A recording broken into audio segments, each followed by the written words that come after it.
Kita mulai ya. Bismillahirrahmanirrahim. Assalamualaikum warahmatullahi wabarakatuh. Semoga sehat dan semangat ya teman-teman semuanya di siang hari. Insya Allah lebih semangat karena menjelang ke maghrib ya. Insya Allah. Oke, kita hari ini sebelum sebelum berbuka ya Allah kita ngabuburitnya. Alhamdulillah nih kegiatannya positif diisi dengan perkuliahan. Gimana masih semangat? Coba mau cek dulu muka-muka semangatnya. Insya Allah, Bu. Insya Allah.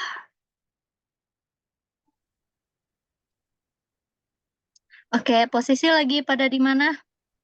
Di rumah? Di rumah, Bu. Di rumah. Oke, Intan and Kem. Mirna. Oke, sip. Ya, terima kasih teman-teman. Kita sekarang masih perkuliahan keempat ya. Perkuliahan keempat masih melanjutkan di pohon keputusan. Pohon keputusan mata kuliah analisa keputusan. Ya, di sini sekarang teman-teman mohon disiapkan alat tulisnya ya, karena akan ada beberapa hitung-hitungan lagi ya, dan juga cara mudahnya dalam membuat pohon keputusan ya. Jadi siapkan diri teman-teman siap untuk mau untuk mau mempelajari, mau berusaha mengerti apa yang akan kita pelajari hari ini. Oke, sebelum dimulai minta tolong dipimpin doa supaya kuliah kita hari ini dipermudah ya, dimudahkan dalam memahami dan juga dimudahkan dari cara penyampaiannya. Silahkan minta tolong dipimpin doa.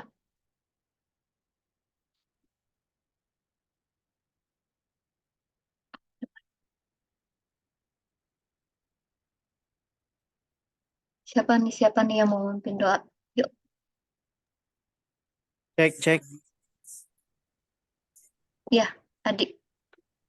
Ya baik Gimana? teman-teman semua, sebelum mengawali perkuliahan pada siang hari ini, marilah kita berdoa semoga pada pertemuan kita dimudahkan dalam mengerti materi yang disampaikan, kemudian kita dapat memahaminya secara menyeluruh. Berdoa di dalam hati dipersilahkan.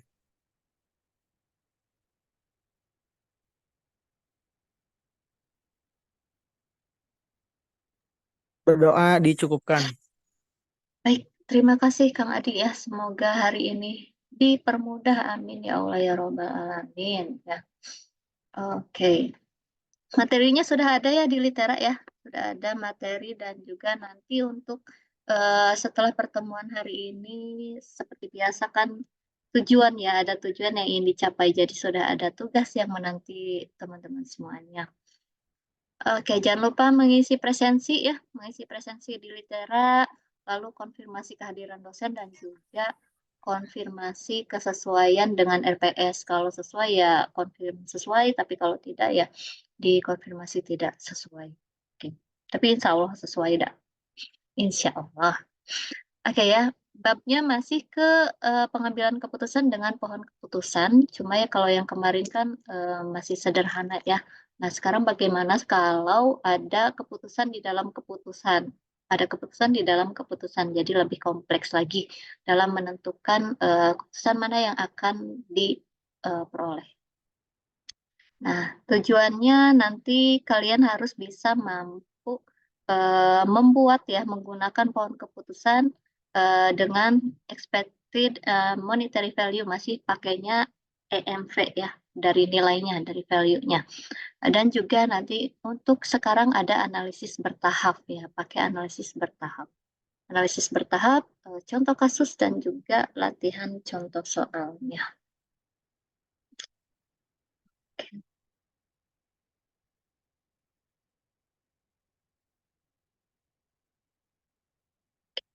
Ya, inilah kenapa kita perlu analisis bertahap ya, analisis bertahap. Jadi karena ada suatu persoalan juga ada yang simpel, ada yang kompleks ya. Jadi kompleksitas persoalan itu bisa menyebabkan pengambil keputusan itu merasa sulit ya, sulit mengambil keputusan secara langsung ya. Nah, untuk mengatasinya maka harus pakai analisis bertahap dalam mengambil keputusan. Cara sederhananya bisa dilakukan 3 tahapan ya. Jadi yang pertama itu kita harus lakukan analisis dari tahap demi tahapnya ya, sampai ke terakhir menuju ke keputusan awal. Lalu pada setiap tahapnya alternatif yang tidak terpilih tidak akan diperhatikan lagi. Jadi ada alternatif yang tidak dipilih, kita langsung coret ya, bisa langsung coret.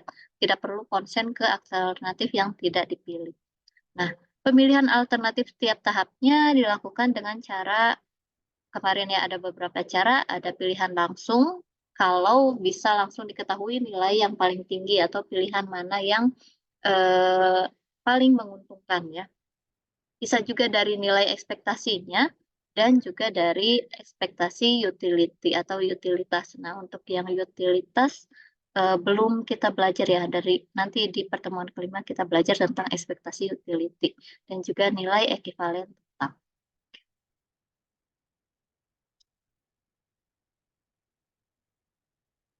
Ya, untuk yang bertahap ini ada 4 langkahnya ya, ada 4 langkahnya. Yang pertama, kalian mulai analisisnya dari, kalau dari pohon keputusan mulai dari kanan dulu ya, mulai dari yang sisi kanan pohon keputusan dan selanjutnya bergerak ke paling kiri. Berarti makin kiri itu makin mendekati keputusan mana yang akan diambil ya, sepanjang cabangnya.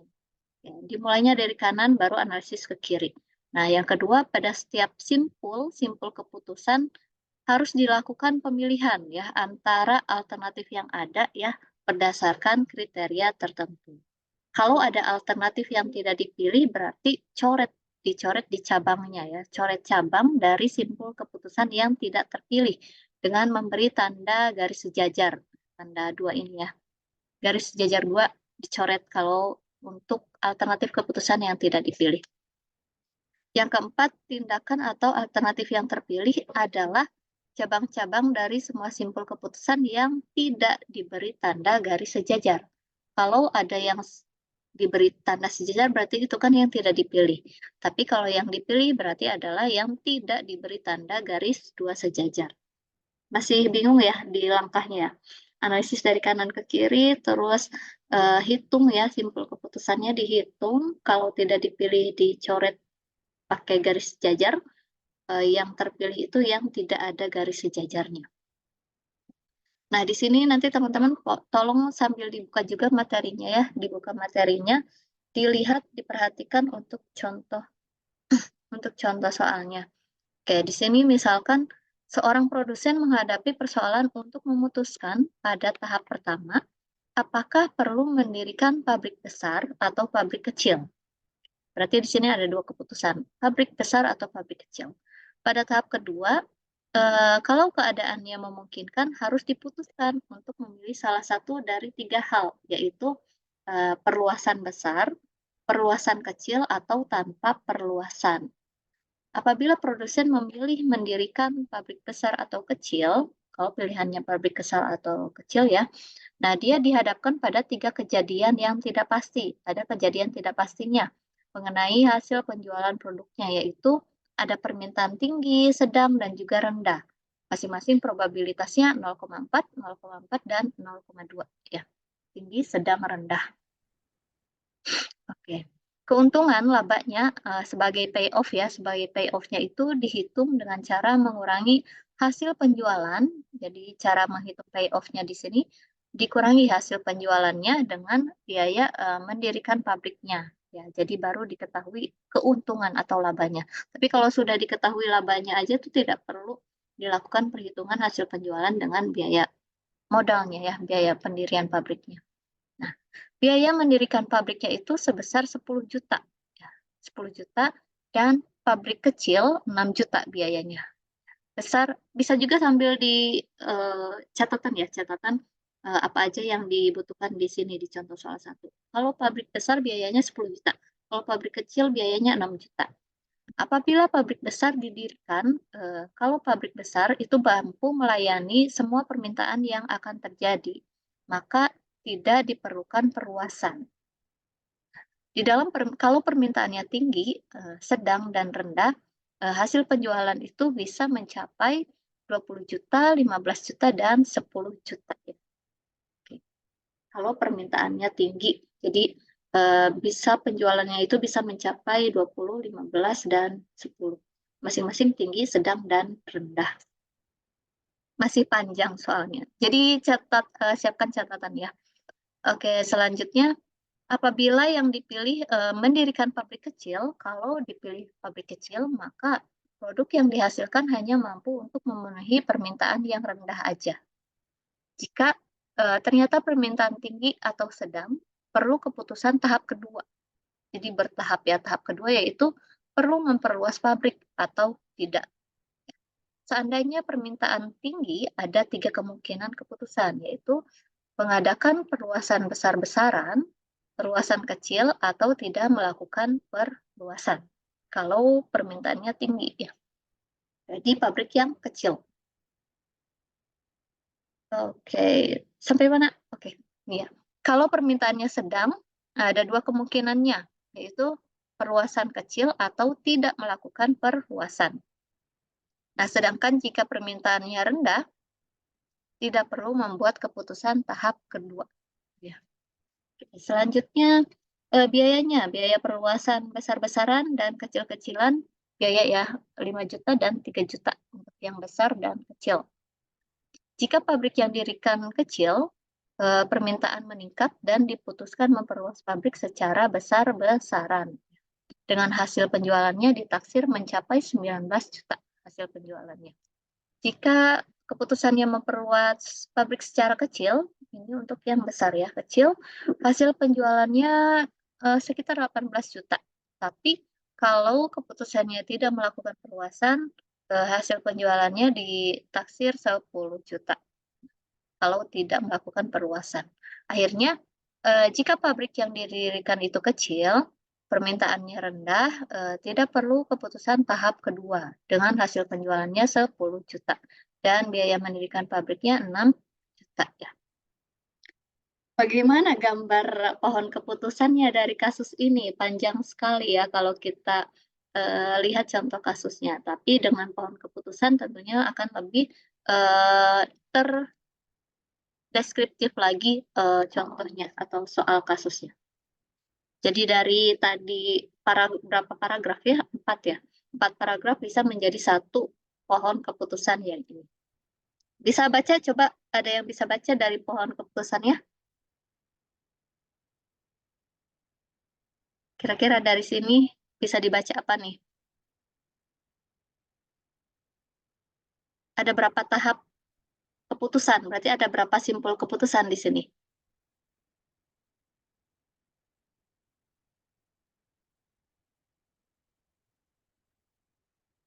Halo?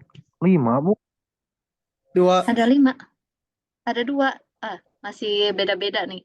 Berarti belum tersampaikan. Ada berapa nih? Ada?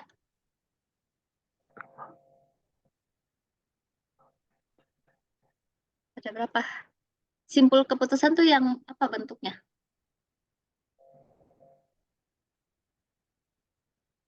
Simpul keputusan yang apa bentuknya? Segi 4 atau yang lingkaran?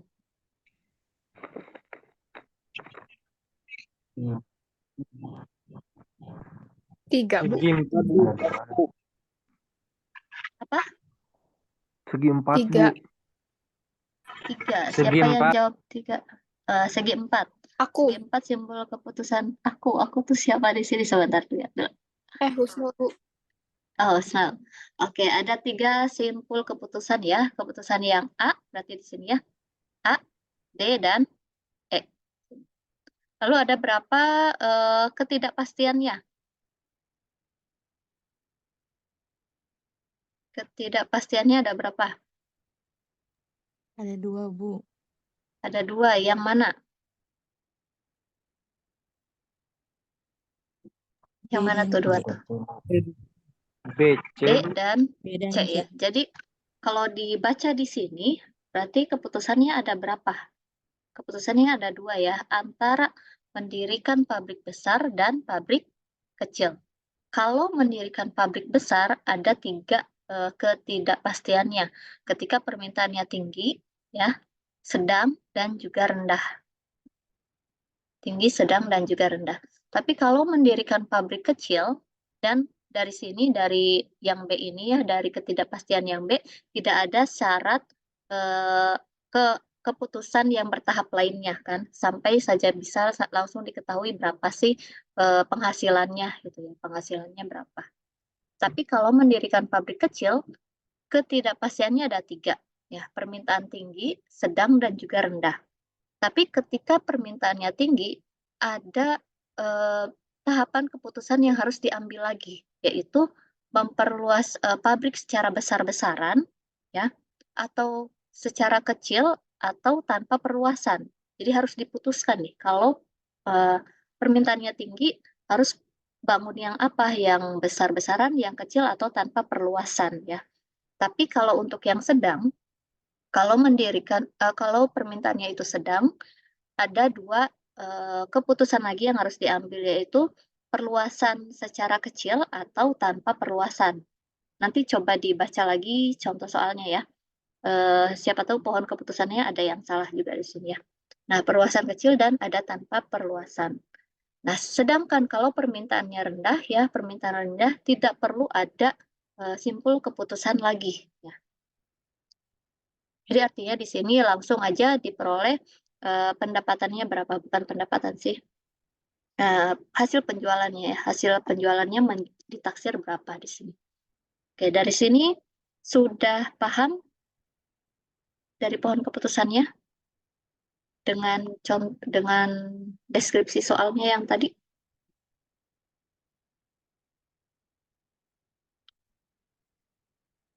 Udah oke? Insya Allah, Bu. Insya Allah ya. Jadi di sini teman-teman harus memisahkan, berarti ada 2 keputusan nih yang harus kita pilih ya. Simpul keputusan yang pertama, nih tahap pertama, dan di tahap kedua. Tahap keduanya ada beberapa pilihan. Ada memperbesar, memperluas secara besar-besaran, perluasan kecil atau tanpa perluasan ya. Tapi berbeda di tiap kalau permintaannya tinggi, kalau permintaannya sedang. Oke. Sekarang kita hitung payoff-nya ya. Payoff-nya itu kan tadi selisih antara hasil penjualan dengan biaya mendirikan pabriknya. Tadi di sini sudah dijelaskan biaya masing-masingnya berapa, terus hasil penjualannya berapa. Di sini kan baru bisa diketahui payoff-nya ini ya. Payoff-nya di sini 10. 10 itu juta ya, satuannya juta. Nah, 10 juta ini diperoleh dari modalnya 20 juta ya, 20 juta dikurangi pendapatannya 20 juta, modalnya 10 juta kalau mendirikan pabrik besar tapi permintaannya tinggi ya, 10 juta. Nah, yang kedua 5 juta. 5 juta itu dari kalau permintaannya sedang tapi mendirikan pabrik besar, diperoleh 15 juta dikurangi modalnya. Modalnya 10 juta untuk yang pabrik besar ini, 10 juta yang modalnya. Yang ketiga, kalau rendah kan diperoleh 10 juta. Modalnya 10 juta, berarti payoff-nya juga 0 di sini ya. Payoff-nya 0. Oke, yang kedua, kalau mendirikan pabrik kecil. Pabrik kecil itu modalnya 5 juta ya, 5 juta. Pendapatannya kalau dia 19 juta ya, 19 juta dikurangi perluasannya, modal perluasannya ya. Modal perluasannya 6 juta dikurangi modal mendirikan pabrik kecilnya. Nah, di sini kalau kita lihat lagi nih, ya, dengan hasil penjualannya ditaksir 19 juta nih. Kalau dia biaya perluasan besar-besarannya 5 juta kalau secara besar-besaran ya. Kalau kecil 3 juta. Dan masing-masing ada berapa sih diperolehnya.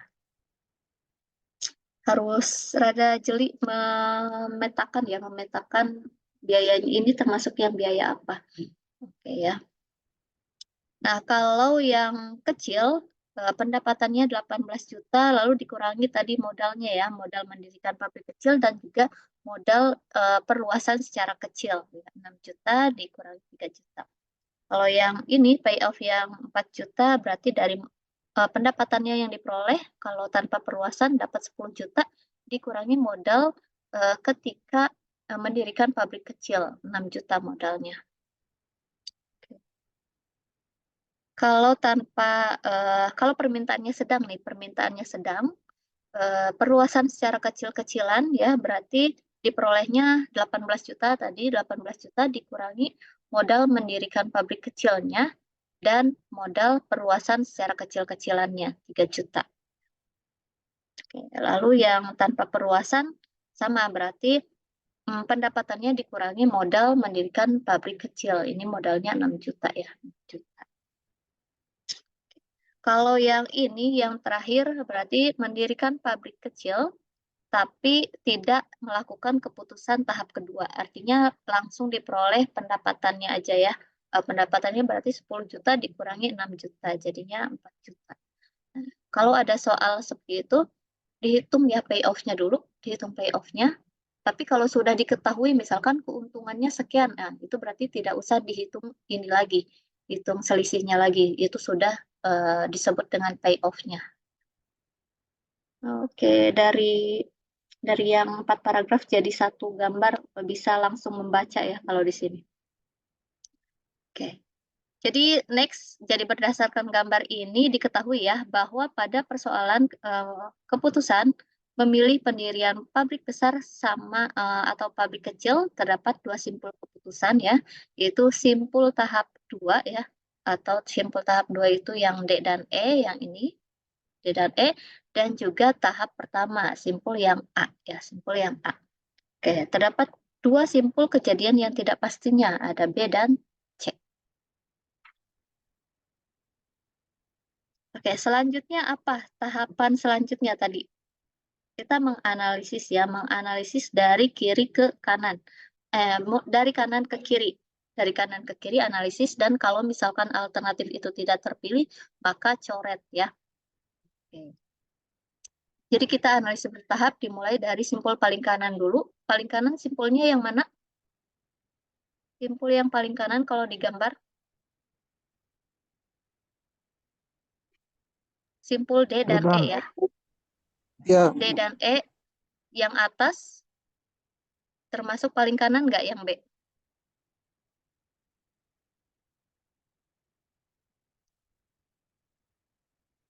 Oke, jadi yang paling kanan itu kita lihat di 2 alternatifnya, 2 alternatif. Alternatif 1 mana yang paling kanan ya, mana yang paling kanan. Alternatif 2 juga mana yang paling kanan. Kalau di 1 paling kanan ya sudah, di yang ketidakpastian di yang B. Berarti itu kita harus hitung pertama. Kalau yang kedua kan ada 2 pilihan nih antara simpul ketidakpastian atau simpul keputusan. Yang paling kanan di antara kedua ini yang mana? Di antara C, D, dan E paling kanan itu adalah D dan E. Berarti kita hitung yang B, D, dan E dulu ya. Jadi simpul D dan E, simpul keputusan, sehingga harus dipilih satu alternatif nih dari alternatif yang tersedia ya. Kalau misalkan D dan E bisa langsung diketahui nggak kita harus pilih yang mana? Dari D dan E, dari D dulu deh. Dari D dulu kita harus pilih yang mana dari D? D itu ada berapa alternatif yang D?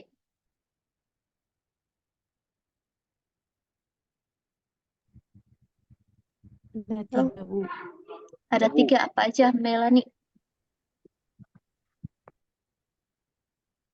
Apa Yang aja? T3, T4, sama T5. T3, T4, T5 bisa, kalau di yang tadi lebih besar sih, ini cuma untuk gambaran aja. Ini ya, T3, T4, dan T5 ya. Nah, dari ketiga ini, payoff yang paling besar yang mana? T4, Bu. Yang T4. Berarti yang tidak dipilih itu, kalian beri tanda sejajar 2 ya, 2 garis sejajar. Jadi silang. Harusnya sama sih. Dikasih silang 2 gitu ya, diberi garis sejajar. Kalau di sini harusnya di sini bisa nih. Ini dan ini, berarti yang kita pilih adalah yang T4 ya, yang T4 jangan dicoret. Ya, jadi yang tidak dipilih kalian coret. Yang tidak dipilih kalian coret, tapi yang dipilih jangan dicoret. Oke, kita lanjut ke yang E, simpul yang E. Yang E antara berapa yang E tuh? T6 dan T7 ya. T6 dan T7. Payoff-nya lebih besar yang mana? T6. T6 berarti coret yang T7. T7 dicoret di garisnya ya. Kita ambil yang T6 karena payoff-nya 9. 9 ini juga 9 paling besar. Oke. Sekarang kita coba ke simpul yang B. Simpul yang B ada K1, K2, dan K3 ya. Nah, dari ketiga ini payoff paling besar yang payoff paling besarnya yang mana? K1. Berarti yang lainnya kita coret ya. Kita beri tanda garis sejajar 2. Tuh. Oke.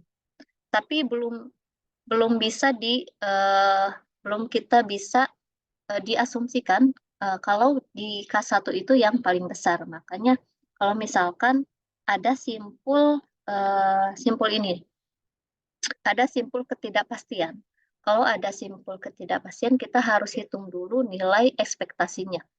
Nilai EMV-nya kita harus hitung dulu ya. EMV-nya kita harus hitung dulu karena ini ada ketidakpastiannya, ada yang 0,4 ya probabilitasnya nih. Ada yang 0,4, 0,4, dan 0,2. Jadi kita harus hitung berapa sih nilai si payoff yang B ini. Nah, ya, nilai payoff yang B ada berapa. Jadi dihitung. Kayak yang kita hitung nilai expected value. Ya, nilai expected value. Jadi payoff-nya dikali probabilitasnya. Ya, 10 dikali 0,4. Terus yang ini berarti payoff-nya yang kedua 5 dikali 0,4. Yang ketiga payoff-nya 0 ya, 0 dikali 0,2. Jadi di sini hasilnya untuk yang B harus dihapus dulu. Oke. Untuk yang B berarti nilai expected value-nya adalah 6 di sini ya. Oke, 6. Kalau ini 9 dan yang ini 9 dan yang ini adalah 9 dan yang ini adalah yang 6 ya. Yang 9. Ini 9 juga. Oke. Jadi kita analisis dari kanan ke kiri ya. Kalau misalkan ada simpul keputusan bisa langsung dipilih dari payoff terbesar.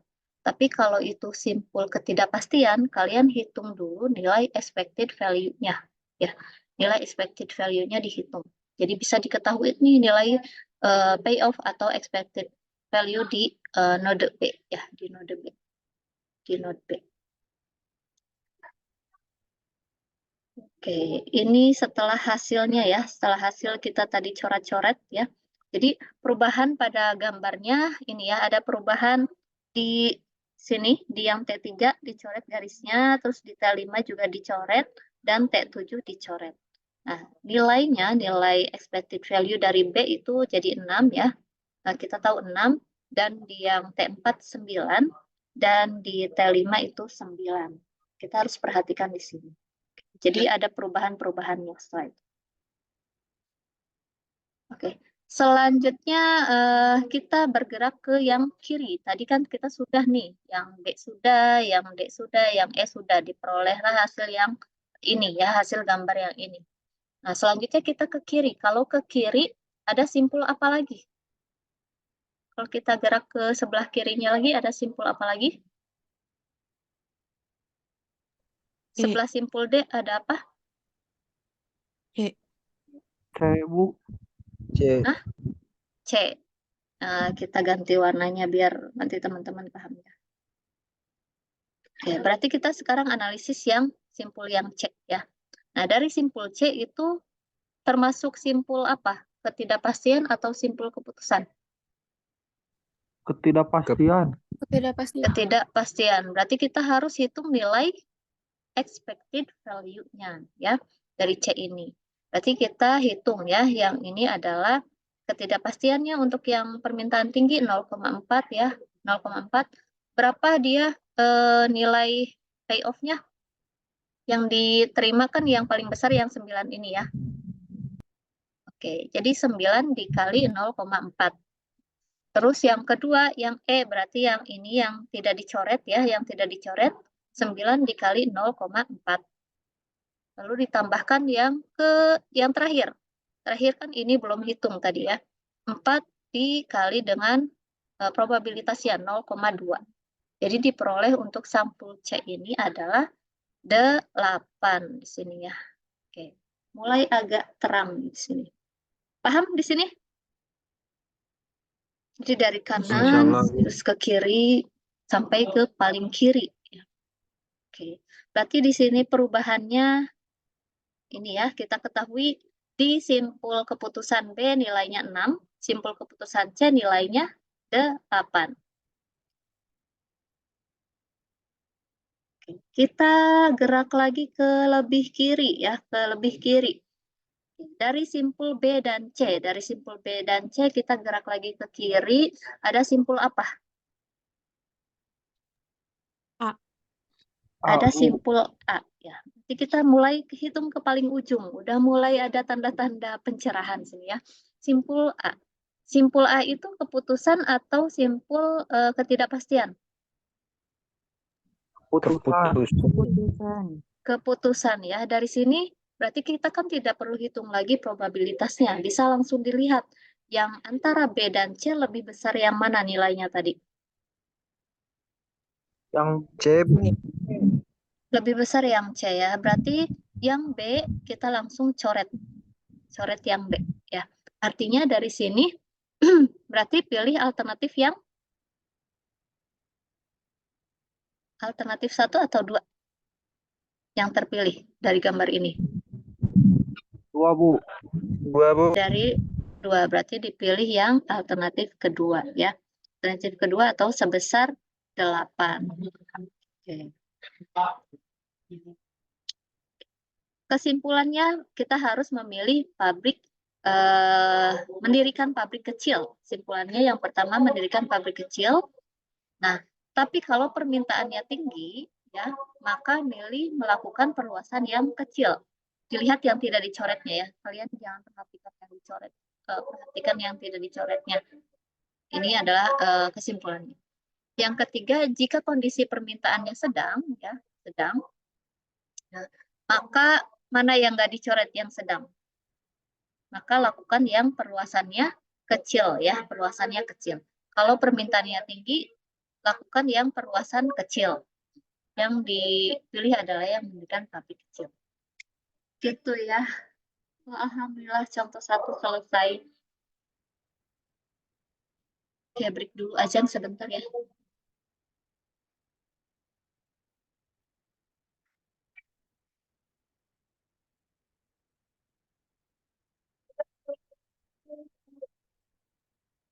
Sambil dibaca untuk contoh 2-nya.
Oke, kita lanjutkan, tapi ini 3 menitan lagi. Nanti kalau mati gabung lagi kali yang sama ya.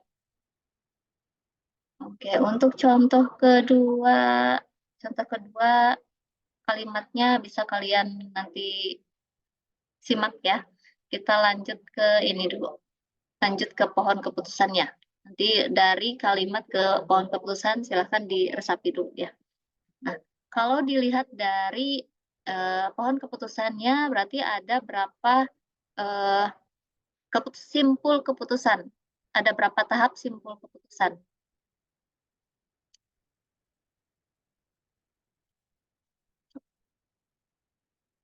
Lihat di sini ada berapa tahap simpul keputusannya? 3, Bu. 3. 3. Really? 3? Atau enggak 2? Atau 2? 2 ya. Jadi, 4. ada 4. Oke, ini simpul keputusan tahap pertama. Ini simpul keputusan tahap kedua. Ya, ada 2 tahap simpul keputusan. Jadi ada 2 tahap simpul keputusan. Oke, caranya gimana untuk menganalisisnya? Ini sudah termasuk payoff-nya ya. Jadi tidak perlu kita cari lagi selisih antara tadi mah modal pendapatan dikurangi modalnya. Kalau ini sudah payoff-nya diperoleh. Jadi ada keputusannya ada 3 nih. Proyek pengembangan ya, melakukan pengembangan, menghentikan produksi atau meneruskan seperti biasanya, seperti biasa. Kalau proyeknya mengembangkan ya atau develop atau pengembangan produk misalkan itu kalau hasilnya positif 0,8 ya, negatif 0,2 kemungkinannya, dan ada keputusan yang harus diambil yaitu pasarkan produk baru atau tidak dipasarkan ya, pasarkan produk baru atau tidak dipasarkan. Dengan ada ketidakpastiannya ketika tinggi 0,9 rendah 0,1. Masing-masing diperoleh kalau tinggi dapat keuntungannya 50 juta nih. Tapi kalau rendah minus, berarti rugi ya, rugi 15 juta. Kalau tidak dipasarkan rugi 5 juta. Begitu kan kalau misalkan yang negatif ya, ada memasarkan produk lama dan juga menghentikan produksi ya.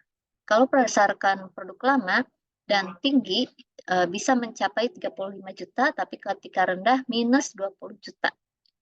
Lalu kalau kita hentikan produksi ya, hentikan produksi nih, sini produk lama dan hentikan produksi, minusnya adalah 5 juta. Tapi kalau kita menghentikan produksi 0 ya, tidak untung tidak rugi, 0 rupiah. Kalau kita meneruskan seperti biasa, ada ketidakpastiannya tinggi dan juga rendah. Ya, masing-masing probabilitasnya 0,3 dan 0,7 diperoleh 40 juta dan negatif 15 juta. Kalau tadi kan kita tanpa mencoret-coret, kita tanpa mengurangi pohon keputusannya, langsung kita coret ya. Ini contohnya kita langsung hapus yang tidak dipilihnya. Tapi nanti hasil akhirnya akan coba saya perlihatkan juga yang tidak dipilihnya dicoret.